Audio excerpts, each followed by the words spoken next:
Hello everyone, this is Neha and welcome back to my channel. कैसे हैं आप सब? आई होप आप बहुत बढ़िया होंगे। स्वागत है आपका आपके अपने चैनल स्टडी परचम में।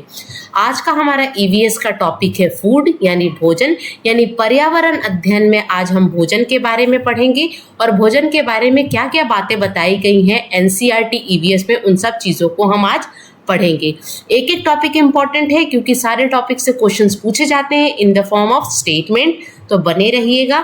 ये जो सीरीज चल रही है ये ईवीएस की सीरीज है जो कि सीटेट जुलाई 2024 के लिए है, क्योंकि जो सीटेट का एग्जाम होने वाला है जुलाई यानी 7 जुलाई को 2024 में, उसके लिए ये सीरीज चल रही है। और ये सीरीज टॉपिक वाइज है, तो टॉपिक वाइज देखिएगा। सारे टॉपिक खत्म होने के बाद हम क्या करने वाले हैं, प्रीवियस ईयर क्वेश्चन को डिस्कस करेंगे, जिससे आपका ईवीएस का एक क्विक रिवीजन हो जाएगा और आपका ईवीएस में 30 आउट ऑफ 30 लाने का जो पर्पस है वो फुलफिल हो जाएगा। तो बने रहिएगा पूरी सीरीज में और इस वीडियो में भी स्किप नहीं कीजिएगा, लास्ट तक देखिएगा, बहुत इंपॉर्टेंट वीडियो है। चलिए फिर स्टार्ट करते हैं। फूड क्या होता है और क्यों जरूरी है भोजन हमारे जीवन के लिए, ठीक है। सबसे पहले फूड क्या होता है? Any nutritious substance that people or animal eat and drink or a plants absorb in order to maintain life and growth।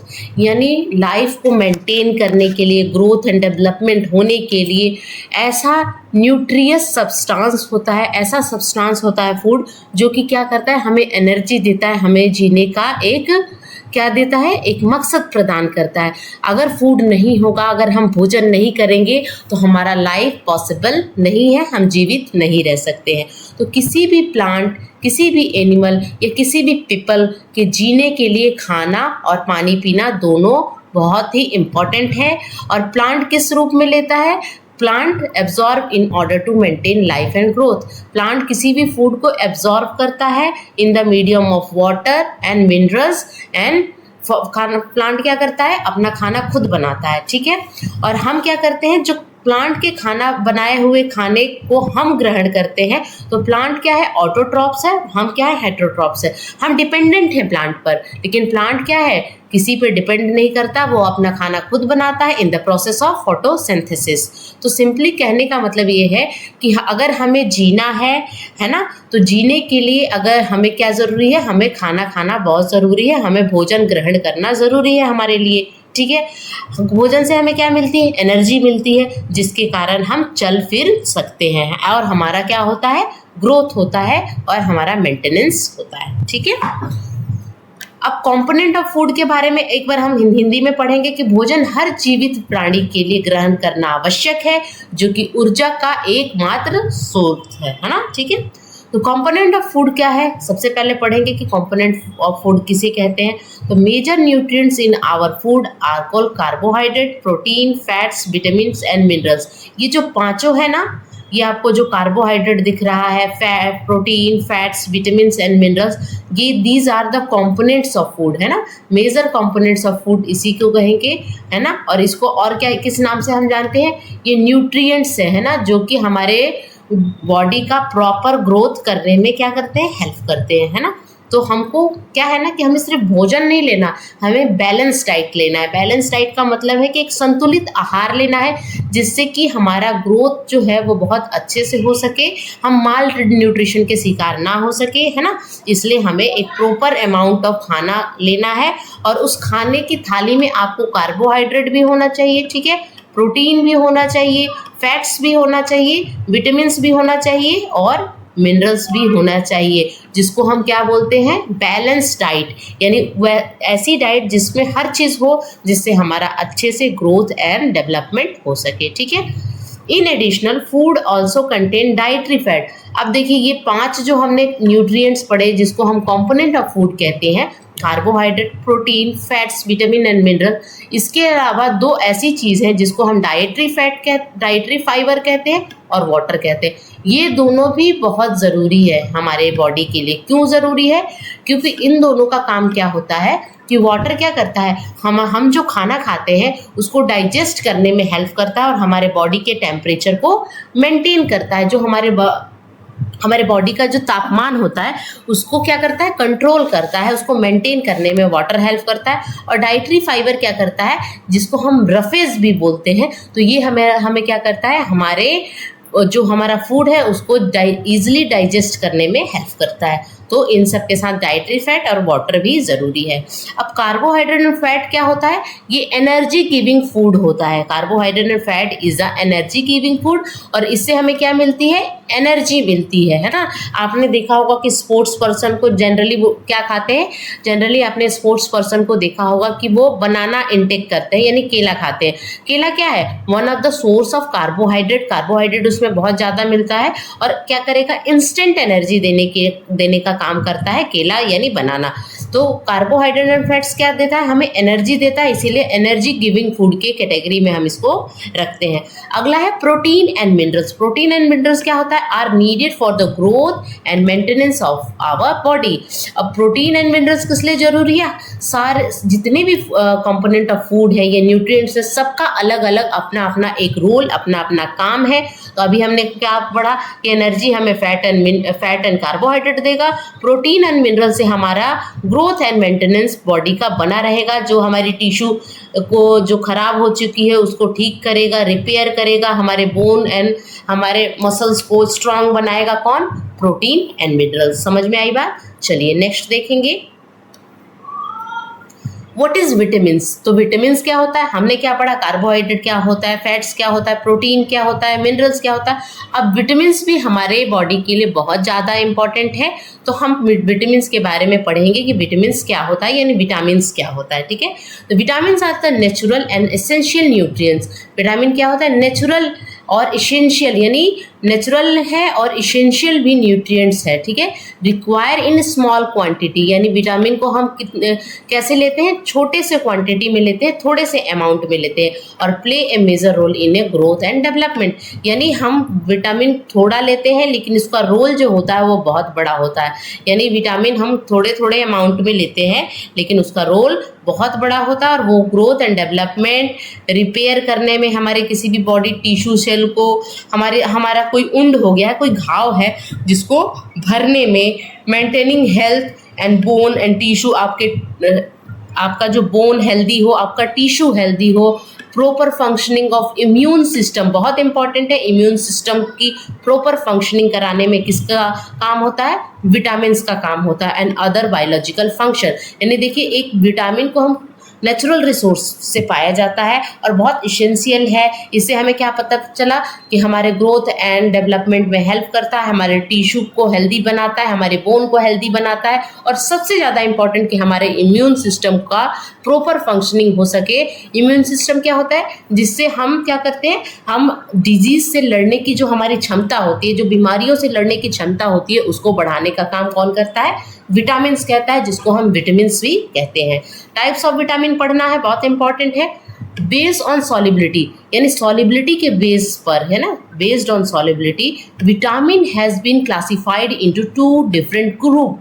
यानी सॉलिबिलिटी के आधार पर विटामिन्स को 2 पार्टों में डिवाइड किया गया है, यानी क्लासिफाइड किया गया है 2 ग्रुप में। एक होता है फैट सॉल्युबल विटामिन और दूसरा होता है वाटर सॉल्युबल विटामिन। यानी 2 तरह के विटामिन्स पाए जाते हैं, एक तो फैट में सॉल्युबल हो जाते हैं और एक वाटर में सॉल्युबल होते हैं। अब फैट सॉल्युबल विटामिन पूछ लिया जाता है कि कौन कौन सा होगा, तो ADEK, यानी ADEK is a fat soluble vitamin, और B and C जो होता है वो वाटर सॉल्युबल विटामिन होता है। तो आपको इससे याद रखना है कि जो वाटर सॉल्युबल विटामिन होगा वो B होगा और C होगा। Only B and C is a water soluble vitamin. उसके अलावा जो भी विटामिन होंगे वो क्या होंगे? Fat soluble. तो आप इसका नाम याद रखिएगा और कौन कौन से विटामिन किसके अंडर आते हैं। ठीक है, अब टाइप्स ऑफ विटामिन देखते हैं, डिफिशिएंसी देखते हैं। बहुत इंपॉर्टेंट है कि किस विटामिन की कमी से कौन सी डिजीज होती है। सबसे पहले विटामिन ए, जिसको विटामिन ए बोलते हैं, इसका केमिकल नेम या साइंटिफिक नेम इसका क्या है? रेटिनॉल, है ना, याद रखिएगा।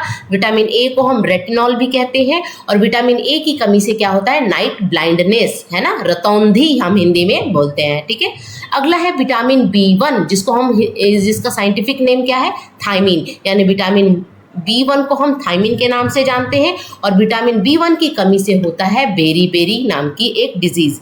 दूसरा है विटामिन B2, यानी राइबोफ्लेविन, इसका साइंटिफिक नेम है राइबोफ्लेविन। राइबोफ्लेविन किसको कहते हैं? विटामिन B2 को कहते हैं। और इससे क्या होता है? Retarded growth and bad skin, यानी आपका ग्रोथ अच्छे से नहीं होगा और आपकी स्किन जो होगी वो अच्छी नहीं होगी।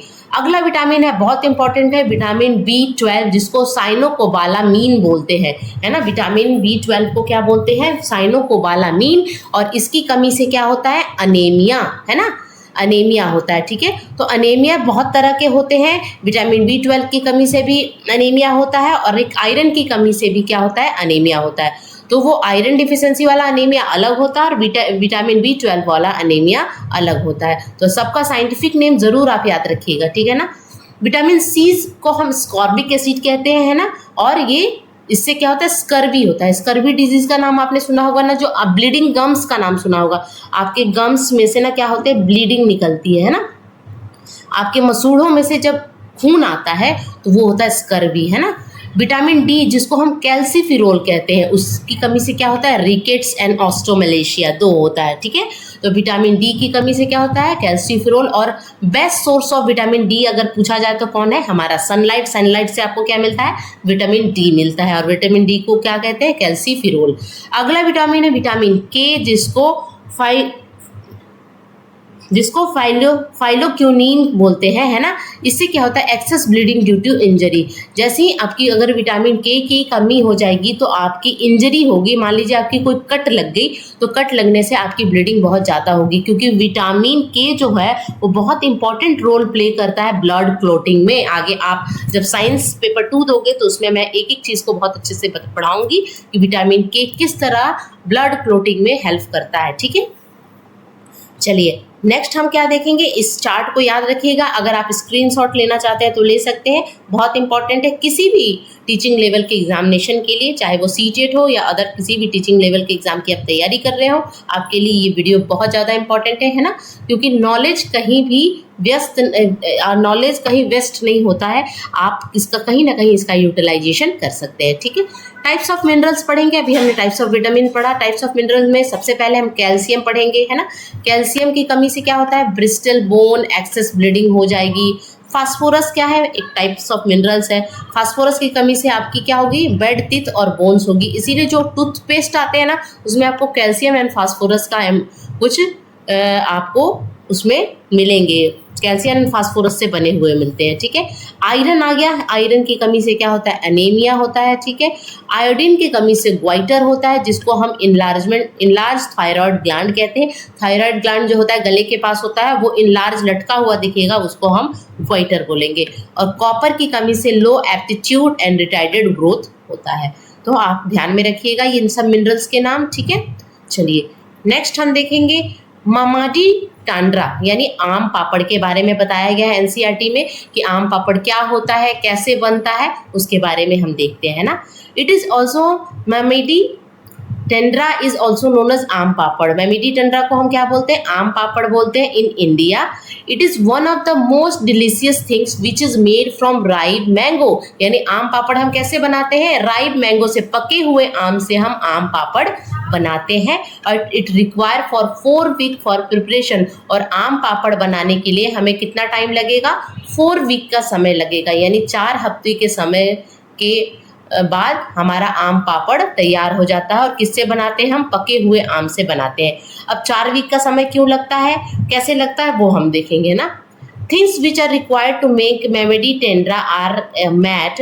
यानी मेमेडी टेंड्रा बनाने के लिए क्या क्या जरूरी चीज़ें आपको चाहिए वो एनसीईआरटी में बताया गया है। जैसे आपको एक मैट चाहिए जो कि लीफ से बनी होती है। और किसके लीफ से, किसकी पत्तियों से बनी होती है? पाम ट्री यानी पाम के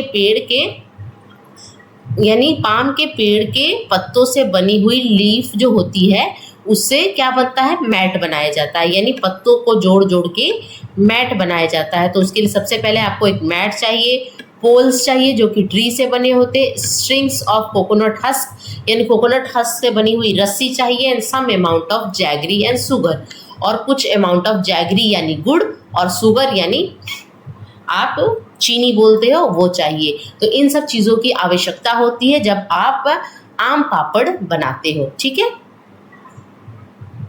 तो कभी कभी क्वेश्चन पूछ लिया जाता है कि अगर आप आम को स्टोर करके रखना चाहते हो दूसरे सीजन में, क्योंकि देखिए आम क्या है ना, अभी गर्मियाँ स्टार्ट हो रही हैं तो अभी आम का सीज़न आ रहा है, तो आम 2 या 3 महीने ही आपको मिलेगा खाने को। उसके बाद आप नेक्स्ट सीज़न के बाद यानी आप अगस्त सितंबर से आम नहीं खा पाओगे, क्योंकि आम का सीज़न चला जाएगा। तो कभी कभी सीटेट क्या करता है, क्वेश्चंस पूछता है कि अगर आप आम को दूसरे सीज़न में खाना चाहते हो तो आप किस तरह आम को स्टोर करोगे या प्रिजर्व करोगे, यानी प्रिजर्वेशन टेक्निक को बताया गया है। तो हम 2 चीज़ों का नाम लेते हैं, एक तो हम आम पापड़ बना के आम को लॉन्ग लास्टिंग तक यूज़ कर सकते हैं, और दूसरा है कि हम आम का पिकल बना के, आम का अचार बना के आम का यूज़ दूसरे सीजन में भी कर सकते हैं। ठीक है, चलिए नेक्स्ट हम देखेंगे, sugar and jaggery they are mixed into the aam pulp to give it sweet taste and dried in a sun to make it tasty. यानी शुगर एंड जैगरी का यूज़ हम क्यों करते हैं, यानी गुड़ और चीनी का यूज़ क्यों करते हैं, वो आम पल्प में, आम का जो पल्प होता है, पल्प क्या, जो आप बीज हटाने के बाद जो आपके पास पल्प गुद्देदार, जो आप सिंपल भाषा में बोलोगे कि जो आम का जो वो ग्रेवी टाइप का आप जो बोल सकते हो वो होगा, उसको उसमें आप क्या मिलाओगे, शुगर एंड जैगरी मिलाओगे, और वो क्या देता है, स्वीट टेस्ट देता है, वो मीठा प्रदान करता है, यानी मीठा टेस्ट करने में हेल्प करता है। और उसको कहाँ सुखाओगे, सन के dried in the sun to make it tasty, और उसको धूप में सुखाते हैं जिससे वो टेस्टी बनता है। अब सम वेराइटी ऑफ मैंगो की अगर हम बात करें, हमारे इंडिया में पाया जाता है, उसमें सबसे इम्पॉर्टेंट नाम है अल्फांसो। अल्फांसो बहुत ही इम्पॉर्टेंट और बहुत ही महंगा आम का क्वालिटी है, जो कि जनरली हम क्या करते हैं, इसको एक्सपोर्ट करते हैं आउटसाइड द इंडिया में। ठीक है, अल्फांसो। अगला आम जो मोस्ट कॉमन टाइप्स ऑफ आम है, जिसको बहुत ज़्यादा लोग पसंद करते हैं, लंगड़ा। अभी आम का सीज़न आ रहा है, आप इससे बहुत ज़्यादा रूबरू हो चुके होंगे, है ना, और आपको पता होगा कि आम की क्वालिटी क्या है, आम के कितने नाम है। तो जनरली एक नॉलेज के पर्पज से मैंने इन सब आमों की क्वालिटी के नाम लिखे हैं, बादामी, केसर, दशहरी आम, है ना, फिर मूलगोबा एंड तोतापरी, ये सब आम की क्वालिटी है। अब यहाँ पे इस चैप्टर में एक चीज़ और बताई गई है कि जो ग्लास जार होता है, ग्लास जार यानी शीशे का जो बॉटल होता है, उसको हम सन के नीचे रख के यानी धूप में रख के सुखाते हैं। क्यों सुखाते हैं, तो इससे क्या होता है, इसमें जो मॉइस्चर होता है, जो नमी होती है, वो सूख जाता है, और इसके अंदर हम पिकल को भरते हैं ताकि पिकल हमारा बहुत दिनों तक चल सके। अगर मान लीजिए कि अगर हम इसमें जो मॉइस्चर है, इसमें जो पानी के कण है, वो अगर नहीं सूखेगा और उसमें हम अचार को रखेंगे, तो वो अचार क्या होगा, खराब हो जाएगा। खराब होने के बाद उसमें जर्म्स के अटैक पड़ जाएंगे, बहुत सारे माइक्रो ऑर्गेनिज्म के अटैक हो जाएंगे, और वो अचार बहुत जल्दी खराब हो जाएगा। तो यही यहाँ पे बताया गया कि ग्लास जार एंड बोतल are dried well in a sun to remove any moisture. ये पूरा का पूरा स्टेटमेंट क्वेश्चन में दे दिया जाता है। इस चीज़ को ध्यान में रखिएगा कि क्यों हम सन के नीचे ड्राई करते हैं, यानी धूप में हम ग्लास जार को क्यों सिखाते हैं। क्या धूप से क्या होता है, मॉइस्चर रिमूव हो जाता है। Germs can grow quickly in the presence of moisture. हमें पता है कि मॉइस्चर के अंदर जब नमी रहेगी तो जर्म्स जो है बहुत जल्दी ग्रोथ करते हैं, बहुत तेज़ी से ग्रोथ करते हैं, है ना, और जहाँ पे वाटर का कंटेंट होता है। Removing the moisture from the glass jar can increase the self life of pickle, यानी पिकल के लाइफ को बढ़ाने के लिए हम ग्लास जार को क्या करते हैं, ड्राई करते हैं, सुखाते हैं। अब एक यहाँ पर इंपॉर्टेंट लाइन दिया हुआ है कि सलाइवा क्या होता है, हमारा लार, उसमें कौन सी एंजाइम होती है, सेलेब्री एमाइलेज नाम की एक एंजाइम होती है। तो मिक्स करेंगे जब हम फूड में, तो make food soft and digestible. तो सलाइवा अगर फूड में, जैसे हमारा डाइजेशन स्टार्ट हो जाता है हमारे माउथ से, तो जैसे ही हमारा डाइजेशन स्टार्ट होता है तो सबसे पहले कौन सा एंजाइम मिलता है, सेलेब्री एमाइलेज एंजाइम। तो वो क्या करता है, हमारे डाइजेशन करने में बहुत इंपॉर्टेंट रोल प्ले करता है, और हमारे फूड को क्या करता है, सॉफ्ट बनाता है। ठीक है, अब यहाँ पे हम पढ़े एक डेटा दिया हुआ है, क्योंकि देखिए हमें क्या करना है, बच्चों को अवगत कराना है रियल लाइफ सिचुएशन से। तो एनसीईआरटी में एक डेटा दिया गया हुआ है जो कि दिल्ली स्कूल से है, यानी दिल्ली की जो गवर्नमेंट स्कूल है, जिसको म्युनिसिपल कॉर्पोरेशन स्कूल के नाम से हम जानते हैं, वहाँ का एक डेटा रिलीज़ किया गया था, और उसमें बताया ये गया था कि 17 नवंबर 2007 को बच्चों का हेल्थ चेकअप कराया गया, और उसमें क्या पता चला कि बहुत सारे जो बच्चे हैं ना, ये डेटा कहाँ का है, दिल्ली गवर्नमेंट के स्कूल का एक डेटा बुक्स में डाला गया है एनसीईआरटी में, और बताया गया है कि बच्चों का जब हेल्थ चेकअप कराया गया, तो कब कराया गया, 7 नवंबर 2007 की ये रिपोर्ट है। ठीक है ना, तो उसमें क्या पता है कि थाउजेंड्स ऑफ बहुत सारे बच्चे पढ़ते हैं, यानी थाउजेंड्स ऑफ बच्चे पढ़ते हैं म्युनिसिपल कॉर्पोरेशन ऑफ स्कूल इन दिल्ली में। तो उन्हें क्या पता चला कि बहुत सारे बच्चे जो है ना वो एनेमिक पाए गए। एनेमिक यानी उनको एनीमिया था बहुत सारे बच्चों को। उसका रीज़न क्या था कि बच्चों में क्या थी, बच्चों में एनीमिया पाया गया। इसका मतलब ये है कि बच्चों में आयरन की कमी पाई गई। और जब कोई बच्चा एनेमिक हो जाएगा, जिस बच्चे को एनीमिया हो जाएगा, उसका फिजिकल ग्रोथ और मेंटल ग्रोथ अच्छे से नहीं होगा, अफेक्टेड रहेगा, है ना। तो due to anaemia the children do not grow well and their energy level are low. अब जिस बच्चे को एनीमिया है तो वो बच्चे तो एक अच्छे से उसका डेवलपमेंट होगा नहीं, ग्रोथ होगा नहीं, और बच्चों का एनर्जी लेवल बहुत डाउन हो जाएगा, एनर्जी लेवल लो हो जाएगा। This is also affected their ability to study properly. अब देखिए जो क्या है ना, हमें पढ़ते आए हैं ना कि स्वस्थ शरीर में स्वस्थ मस्तिष्क बसती है। तो जो बच्चा स्वस्थ है ही नहीं फिजिकली तो वो क्या पढ़ाई करेगा। तो इसलिए उनकी जो स्टडी थी वो भी अफेक्टेड हो रही थी।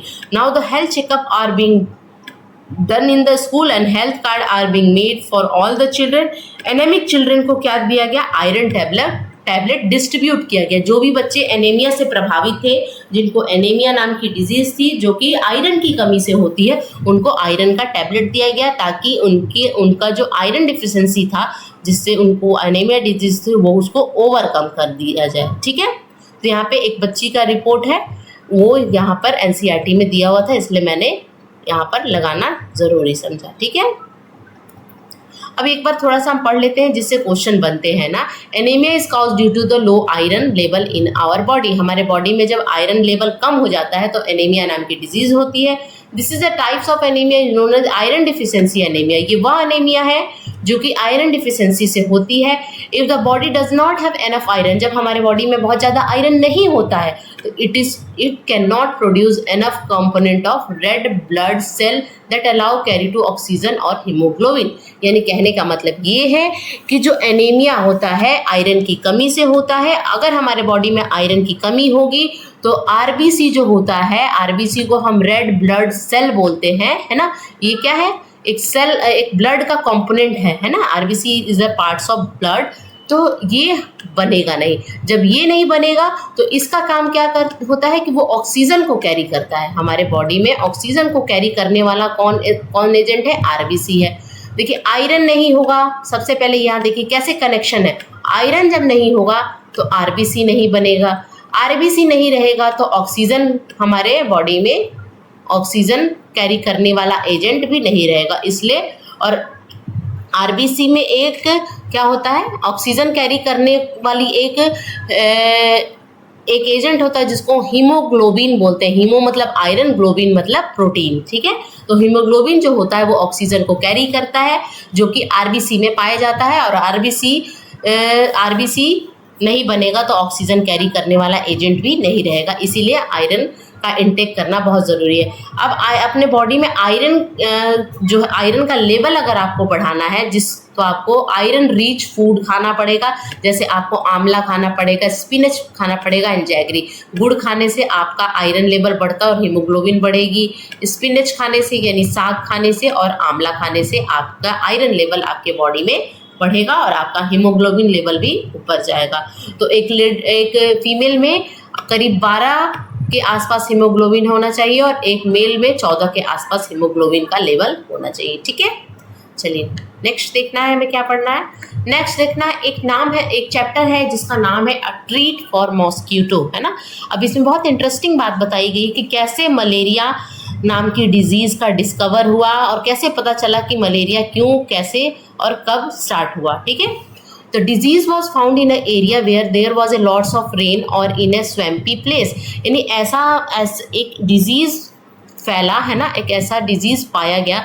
वो कहाँ पाया जा रहा था वो डिजीज, एक नए तरह का डिजीज लोगों ने नोटिस किया। सिंपली कहने का मतलब ये है कि एक नए तरह के डिजीज को लोगों ने क्या किया, नोटिस किया। वो डिजीज स्पेशली कहाँ हो रही थी, जहाँ पे जहाँ पे पानी का जमाव था, लॉट्स ऑफ रेन वाटर थे या रेन हो रही थी, या स्वैम्पी प्लेस जहाँ पे जैसे गंदे पानी नहीं होते, दलदली पानी जहाँ पे कीचड़ टाइप के, उस प्लेस में एक डिजीज चल रही थी वो डिजीज वहां से डिस्कवर हुई। The people thought that the illness was caused by a some poisonous gas that come from a dirty swampy area, this give its name malaria which means bad air. यानी इन्होंने people, देखिए क्या हुआ कि बहुत पहले की बात है कि लोगों में ना फीवर आ रहा था, सीवरिंग करके फीवर आ रहा था। सीवरिंग करके फीवर आने का मतलब क्या होता है कि ठंड लग के बुखार आ रहा था, और ये जनरली उस एरिया में हो रहा था जहाँ पे बारिश ज़्यादा हो रही थी, या पानी का स्टोरेज था, है ना, या बहुत सारे स्वैम्पी एरिया यानी दलदली कीचड़ टाइप का एरिया था, उस एरिया में ये डिजीज़ ज़्यादा हो रही थी। और उस डिजीज़ का लक्षण क्या था, सिम्टम्स क्या था, बच्चों या बड़ों सबको क्या हो रहा था, फीवर हो रहा था। और फीवर कैसे लग रहा था, ठंड लग के बुखार आ रहा था, है ना, जाड़ा लग के बुखार आ रहा था। तो लोगों को क्या लगा कि ये जो डिजीज़ है, ये डिजीज़ का नाम मलेरिया, उन्होंने बताया कि मलेरिया है, इसका मतलब होता है बैड एयर। और ये क्यों हो रहा है, क्योंकि जो स्वैम्पी एरिया से एक पॉइजनस गैस रिलीज हो रहा है, जिसके कारण ये हमारी डिजीज़ हो रही है। मलेरिया के बारे में लोग यही समझ रहे थे, बहुत पहले की बात थी, जब तक मलेरिया की डिजीज़ के बारे में पता नहीं चला कि आखिर ये क्यों होता है। लेकिन आजकल सभी जानते हैं कि मलेरिया कैसे होता है, मच्छर के काटने से होता है। लेकिन पहले के लोग इतने ज़्यादा नॉलेज उनको नहीं था, उनको पता नहीं था, उनको तो यही लग रहा था कि एक बैड एयर आ रही है और पॉइजनस गैस उधर से आ रही है बैड एयर के थ्रू, और हमें क्या हो रहा है, एक डिजीज़ हो रहा है जिसका नाम है मलेरिया, बैड एयर, और उससे हमें फीवर हो रहा है और सीवरिंग फील हो रहा है। ठीक है, people get malaria by being bited by the infected female anopheles mosquito. अब आपको यहाँ पे ध्यान रखना है कि मलेरिया कैसे होता है, फीमेल एनोफिलिक मॉस्किटो के काटने से क्या होता है, मलेरिया। तो यहाँ पे क्वेश्चन पूछ दिया जाता है कि मलेरिया कैसे होता है, तो फीमेल एनोफिलिक मॉस्किटो के काटने से होता है।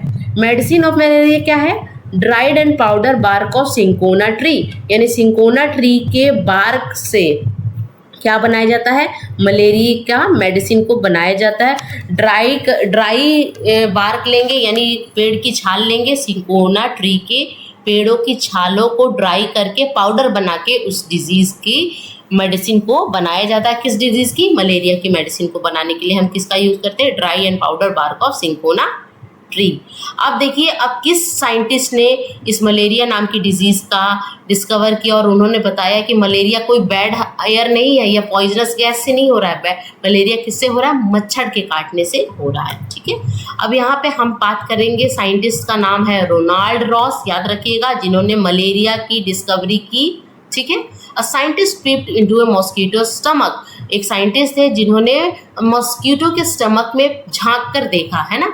This interesting incident took place almost 100 year ago, यानी 100 साल पहले की ये बात है। ये इंटरेस्टिंग जो इंसिडेंट है ये कहाँ हुआ, 100 साल पहले हुआ, जहाँ पर एक साइंटिस्ट ने मॉस्किटो के स्टमक में, सोचिए मॉस्किटो के स्टमक में झांक कर देखा, माइक्रोस्कोप के थ्रू झांका हुआ। ठीक है, a scientist found out that mosquito spread malaria, और उन्होंने क्या बताया कि मलेरिया किसी बैड एयर से नहीं होता है, मलेरिया किसी मच्छर के काटने से होता है, और वो मच्छर कौन है, फीमेल एनोफिलिक मॉस्किटो के काटने से मलेरिया होता है। Let's read about the discovery in its own word.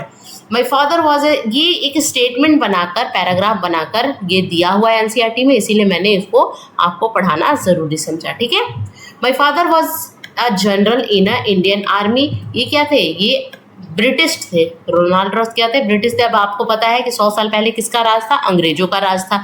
तो उस समय क्या था, जो रोनाल्ड रॉस थे ना, इनके फादर जनरल थे इंडियन आर्मी में। I studies to become a doctor, मैं डॉक्टर बनना चाहता था, इन्होंने अपने बारे में बताया है। But what I really like was reading story, writing poetry and music. इन्होंने क्या बोला कि मेरे को पढ़ना, मुझे लिखना, पोइट्री लिखना, म्यूज़िक सुनना, बुक्स को रीडिंग करना, ये मुझे बहुत ज़्यादा पसंद था। Ronald Ross and drama. ठीक है, in my free time I enjoy doing all this in December 9। अब ये इन्होंने बस अपने बारे में इस तरह का बताया है, लेकिन डिस्कवरी किसने की मलेरिया की, रोनाल्ड रॉस ने की। अब यहाँ पे एक बहुत इंपॉर्टेंट लाइन है, दिसंबर 1902 की बात कर रहे हैं, या 1902, Ronald Ross got highest award for his discovery, Nobel prize for medicine, है ना। ठीक है ना, तो इनको क्या मिला, हाईएस्ट अवार्ड मिला। इन्होंने डिस्कवरी कब की, 1902 में मलेरिया की डिस्कवरी की, और 1905 में इन्हें नोबेल प्राइज मिल गया। किस फील्ड में, मेडिसिन के फील्ड में, क्योंकि इन्होंने क्या किया था, मलेरिया नाम की डिजीज का डिस्कवर किया था। ठीक है, अब एक ऊंधिया नाम की एक डिश है जिसको उधियो बोलते हैं। ये गुजराती डिश है, इसके बारे में एनसीईआरटी में बताया गया है, क्योंकि हमारा चैप्टर का नाम क्या है, फूड। हम फूड पढ़ रहे हैं तो फूड से रिलेटेड हम बहुत सारी चीज़ों को पढ़ेंगे। तो यहाँ पे undhiya is a Gujarati mix vegetable dish that is a regional speciality of Gujarat of Surat Gujarat India. यानी ऊंधिया स्पेशली कहाँ का डिश है, गुजरात में, और गुजरात के किस पर्टिकुलर एरिया का, सूरत का डिश है। और वो ऊंधिया जो डिश है वो मिक्स वेजिटेबल डिश है ना, यानी बहुत सारे सब्जियों को मिलाकर एक डिश बनाई जाती है जिसका नाम है ऊंधिया। और वो किस रीजन से बिलोंग करती है, गुजरात के सूरत रीजन से बिलोंग करती है, जो कि इंडिया का एक पार्ट है ना। The name of dish come from the Gujarati word undhu, यानी इस डिश का नाम कैसे ये हुआ, समझ में आया, ये इस डिश का नाम कैसे रखा गया, ऊंधू नाम से, है ना। ऊंधू से इस डिश का नाम डिस्कवर हुआ। ऊंधू का मतलब गुजराती में क्या होता है, अगर ऊंधू को अब हम ट्रांसलेट करेंगे गुजराती में, तो ऊंधू का मतलब होता है अपसाइड डाउन, यानी ये ऐसी स्पेशल टाइप्स ऑफ डिश है जिसको उल्टा लटका के बनाया जाता है ना, अपसाइड डाउन करके इसको बनाया जाता है, और इसीलिए इसका नाम ऊंधू है और ऊंधिया रखा गया। ऊंधिया मतलब होता है upside down. Since the dish is traditionally cooked upside down under ground in earthen pot, यानी इस ट्रेडिशनली इस डिश को कैसे बनाया जाता है, अपसाइड डाउन करके अंडरग्राउंड इन अर्थन पॉट में, यानी मिट्टी के बर्तन में इस डिश को अपसाइड डाउन यानी उल्टा लटका के बनाया जाता है। द टर्म मल्टू which are fried from the अब, ठीक है ना। अब एक अलग से लाइन दी गई है, बॉइल्ड टेपियोका विद एनी कड़ी made using coconut is used in Kerala. अब केरला के लोग क्या खाते हैं, बॉइल्ड टेपियोका विद एनी करी, किसी भी करी के साथ बॉइल्ड टेपियोका को बनाते हैं, और मेड यूजिंग, और उसको बनाने के लिए किसका यूज़ करते हैं, कोकोनट का यूज़ करके खाते हैं। कहाँ के लोग, केरला के लोग। केरला के लोग क्या खाते हैं, बॉइल्ड टिपियोका विथ एनी करी मेड यूजिंग कोकोनट। ठीक है, तो main spice grown in Kerala. Kerala की बात कर रहे हैं तो वहाँ के स्पाइस को भूल जाए, ऐसा कैसे हो सकता है। तो केरला में जो मेन स्पाइस पाई जाती है वो ब्लैक पेपर, जिसको हम काली मिर्च बोलते हैं, सिनेमन, है ना, turmeric powder, cardamom powder, ginger and nutmegs. These are the spices of Kerala. इसीलिए केरला को हम स्पाइस सिटी ऑफ इंडिया के नाम से भी जानते हैं। अलग अलग तरह के मसाले कहाँ पाए जाते हैं, आपके केरला में। ठीक है, अब है यहाँ पर हम फूड से बात कर रहे हैं तो हम MS स्वामीनाथन को कैसे भूल सकते हैं। डॉक्टर MS स्वामीनाथन क्या थे, एक साइंटिस्ट थे, और इनको हम क्या बोलते हैं, father of green revolution in India. Father of green revolution of India किसे बोलते हैं, MS स्वामीनाथन को, यानी डॉक्टर MS स्वामीनाथन को बोलते हैं। ठीक है, potato, onion and ginger are not root but underground stem. अगर आ जाए कि पोटैटो क्या है, रूट है या स्टेम है, तो पोटैटो को याद रखना है कि पोटैटो, अनियन यानी प्याज, आलू और अदरक, प्याज, आलू और अदरक, यानी पोटैटो, अनियन एंड जिंजर क्या है, ये स्टेम है, ये तना है, ये जड़ नहीं है। वही यहाँ पे लिखा गया है कि potato, onion and ginger are not root but underground stem. How to preserve mango for a winter. देखिए क्वेश्चन आ गया ना कि विंटर में मैंगो को प्रिजर्व, क्योंकि विंटर में क्या है, मैंगो तो मिलता नहीं है, तो उसको प्रिजर्व करना है विंटर के लिए, तो कैसे करेंगे, मेक आम पापड़ एंड पिकल। आम पापड़ और पिकल बना के आप मैंगो को लॉन्ग टाइम तक प्रिजर्व करके रख सकते हैं। People eat sea fish cooked in a coconut oil, यानी गोवा के लोगों की बात हो रही है कि गोवा के लोग मछली कैसे बनाते हैं, सी फिश यानी जो समुद्री मछली होती है वो कैसे बनाते हैं, कोकोनट ऑयल का यूज़ करके, यानी नारियल के तेल पे मछली को बनाने का काम कौन करता है, केरला के लोग करते हैं ना। मेथड ऑफ कुकिंग फूड, यानी मेथड, कौन कौन से मेथड से हम फूड को कुक कर सकते हैं, यानी खाना किस किस मेथड से बना सकते हैं, बेकिंग से, फ्राइंग से एंड रोस्टिंग से। इन तीनों मेथड से हम खाने को बना सकते हैं, यानी बेकिंग से भी बनाते हैं, यानी बेक करके, जैसे आप केक वगैरह बनाते हो, है ना, बिस्किट बनाते हो, फ्राई करके, तल के और रोस्ट करके, यानी सेक कर हम क्या करते हैं, हम किसी भी खाने को बना सकते हैं। ठीक है, weight lifter are generally required to make more muscles and body mass. They need to take a diets in rich in protein. जो वेट लिफ्टर होते हैं ना, जो भारत तोलक होते हैं, जो बहुत मतलब हैवी लोड उठाते हैं उनको हम वेट लिफ्टर बोलते हैं। जैसे हमने एक कर्णम मल्लेश्वरी के बारे में हमें पढ़ना है एनसीईआरटी में, वो क्या थी, वेट लिफ्टर थी। तो वेट लिफ्टर लोगों को क्या करना है, अपने मसल्स का ग्रोथ अच्छे से कराना है और बॉडी मास को बढ़ाना होता है, तो ताकत लाना होता है। तो वो ज़्यादातर अपने इसमें क्या लेते हैं, अपने खाने में अपने डाइट्स में किसको इंक्लूड करते हैं, प्रोटीन रिच फूड खाते हैं। प्रोटीन रिच फूड का मतलब है वो ऐसी फूड खाते हैं जिसमें आपको प्रोटीन बहुत ज़्यादा मिलता है ना। Cooked rice can be preserved for a long time in a refrigerator because microbes become inactive in a low temperature. अच्छा, कुकड राइस यानी बना हुआ जो चावल है उसको आप कहाँ रखोगे, आप फ्रिज में रखोगे, रेफ्रिजरेटर में रखोगे। क्यों रखोगे, प्रिजर्व करके लॉन्ग टाइम के लिए रखोगे, यानी ज़्यादा दिन तक वो चावल चले आपके रेफ्रिजरेटर में। क्यों रखते हो बने हुए चावल को, आप रेफ्रिजरेटर में क्यों रखते हो, आप फ्रिज में क्यों रखते हो? क्योंकि जब लो टेम्परेचर होता है ना तो माइक्रोब्स जो होते हैं, जो जर्म्स होते हैं वो इनएक्टिव हो जाते हैं, यानी उनका ग्रोथ रुक जाता है, इनएक्टिव हो जाता है। इसीलिए हम कुक्ड राइस को हम प्रिजर्व करने के लिए रेफ्रिजरेटर में रखते हैं। टीबी क्या है, जिसको हम ट्यूबरकुलोसिस बोलते हैं, ये बैक्टीरियल डिजीज है, याद रखिएगा। टीबी क्या है, ट्यूबरकुलोसिस यानी बैक्टीरियल डिजीज है। माइकोबैक्टीरियम ट्यूबरकुलोसिस से इस डिजीज का इससे ये डिजीज होती है। एनर्जी गिविंग न्यूट्रिएंट्स मैंने पहले भी बताया, carbohydrate and fats are the energy giving nutrients, और ये एनर्जी गिविंग फूड में पाया जाता है। ठीक है, अब क्लासिफिकेशन ऑफ क्रॉप्स की अगर हम बात करें तो हमें 3 टाइप से क्रॉप्स पाए जाते हैं हमारे देश में, जिसको खरीफ, रेनी एंड मानसून क्रॉप कहते हैं।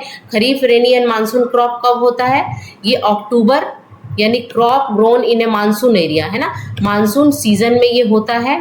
जैसे इसको बोने का यानी इसको लगाने का टाइम क्या होता है, आप जून से लेके अक्टूबर में आप इसको लगाते हो, है ना। require warm and wet weather and measure period of crop growth. It is also required short day length and flowering.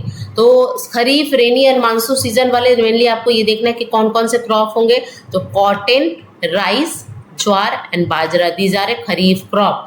Rabi crop क्या होते हैं, जितने भी दाल वाले जो होते हैं ना क्रॉप, जैसे आप चना हो गया, है ना, चना हो गया, मटर हो गया, ये सब विंटर सीजन में बोए जाते हैं। और मार्च सीजन में, यानी अक्टूबर से मार्च वाला इनका सीजन है, अक्टूबर में हम इसको बोते हैं और मार्च में इसकी कटाई कर लेते हैं। ठीक है, तो मेनली क्या क्या आ जाएगा, जैसे वीट आ जाएगा, ग्रैम्स यानी चना, sunflower.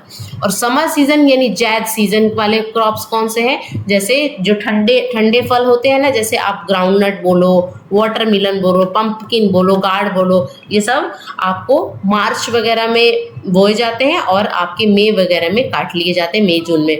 Crop grown in summer month from the March to June, इनका सीजन क्या होता है, मार्च से जून के बीच का होता है। Require warm day weather from the major growth period and longer day length for flowering. ठीक है, तो एक छोटा आप एक ओवरव्यू टाइप का ले लीजिएगा कि कौन कौन से सीजन के कौन से सीजन के कौन से क्या है क्रॉप्स है। ठीक है, अब एक छोटा सा यहाँ पर आप देख लीजिएगा, वायरल डिजीज से बहुत क्वेश्चंस पूछे जाते हैं। तो चिकन पॉक्स वायरल डिजीज है, हेरपेस है, इन्फ्लुएंजा है, एड्स है, मम्स है, मिसल्स है एंड वायरल हेपेटाइटिस है। These are the viral disease, है ना, और ये वायरस से होता है, तो आप इसको याद रखिएगा। ठीक है, चलिए नेक्स्ट जो वीडियो हमारा आएगा वो मे बी वाटर चैप्टर से रिलेटेड होगा, है ना। तो इस सीरीज में बने रहिएगा। आई होप आपको वीडियो अच्छा लगा होगा। अगर अच्छा लगा होगा तो प्लीज़ लाइक कीजिएगा, शेयर कीजिएगा एंड सब्सक्राइब कीजिएगा। मिलती हूँ नेक्स्ट वीडियो में, तब तक के लिए thank you so much for watching, bye.